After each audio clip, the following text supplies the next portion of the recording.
ជំរាបសួរពុកម៉ែបងប្អូនទាំងអស់ជាទីគោរពស្រឡាញ់បាទថ្ងៃនេះខាងបងប្អូនបានកាន់រថយន្តមួយគ្រឿងទៀតហើយបាទ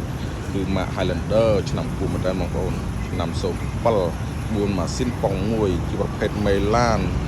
ថ្មីណាស់បងប្អូនអើយឥឡូវដើរមើលមកជុំជាមួយបងប្អូនរថយន្តនេះប្រភេទរថយន្តកម្រឆ្នាំគូមែនតើ07មិនងាយទិញបានទេបងប្អូនហើយទឹកឆ្នាំស្មៅរិញស្អាតមែនតើសបកកង់ថ្មី4គ្រាប់ឡានលេងហើយមួយចប់បាទលេងអ៊ីណុកមួយជុំឡានតែម្ដងឡាននេះជាប្រភេទមេឡានកាត់ពីម្ចាស់ដើមទី1ផ្ទាល់ហ្មងបងប្អូនណា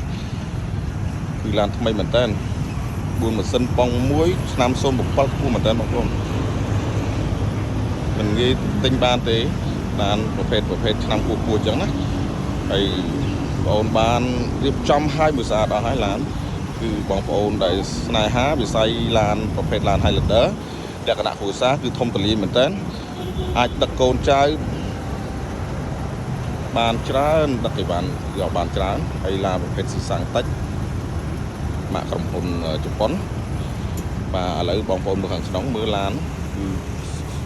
ទឹកឆ្នាំស្មៅរិញស្អាតមែនតើឥឡូវបងប្អូនមើលខាងក្នុងទាំងអស់គ្នាគឺឡានគឺក្នុងក្រៅគឺថ្មីមែនតើ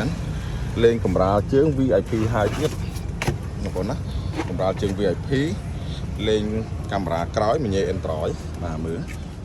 មញ៉េ Android ហើយបាទឡានថ្មីបងប្អូនមើលនេះក្នុងក្រៅអីនេះគឺថ្មីមែនតើបាទបងប្អូនមើលឡានរៀបចំឲ្យមួយចាប់បងប្អូនសម្រាប់បងប្អូនស្នេហារថយន្ត Highlander ចង់បានឡានស្អាតយុទ្ធប្រាអាចតាក់ទងមកខាងបងប្អូនបានគឺលេខទូរស័ព្ទតំបន់តម្លាក់តាមក្រោយគឺរថយន្តនេះថ្មីគឺថាថ្មីមានកន្លែងទាស់ឡានរៀបចំឲ្យមួយចប់ហ្មង